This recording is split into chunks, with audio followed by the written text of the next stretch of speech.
ona do unok marang मंदिर कान तकवा और सेवाश्रम कना तो ona पुरोटा नवा दो मंदिर कना ताकि हर को दहो को नोडे गिदरा को पढ़ा को बिलर मंदिर कना तो नोडे दो पूजा चला कना तो कटी कटी गिदर को पे नामे को उनको दो नोडे को तहन बड़ा उनको तहन केते को पढ़ा कना और इन रोडदा इन नोडे तहन बड़ा नोडे तहन केते नोडे को इन पढ़ा बड़ा नोइटा बाबू चे तम तुम हैं चे लखीराम चले लखीराम मुर्मू बाबू आमा दीपक हांसदा ठीक निये दको मेन कदा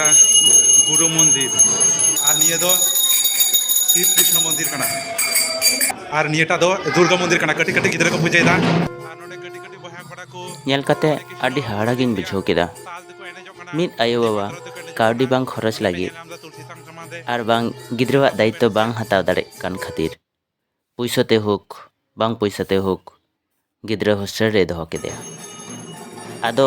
तायम दाराम ते पढ़ाव साव सावते गिद्रा खन गे छातिक को कल्चर दय अपनार केदा और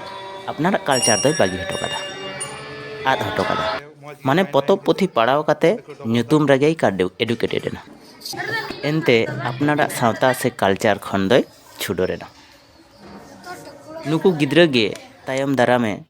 हारा बुरुआ दिकु साला दिकु कल्चर रे आदो बया संताड़ा दो चेतेम बुझवा तबे नौकान संताड़ गे नहा दिन रे से हापेन दिन रे हों संताड़ रेन मारांग बायरी दो संताड़ होई काते इनिन लेया अब सनम संताड़ हपन को हों छातिक जाति लेका समान तालते अपनार कल्चर और उपरूम दोहय लागित गिद्रा को दायित्व छातिक हर ठन दो बांग अपनार ठन गे तहेन मा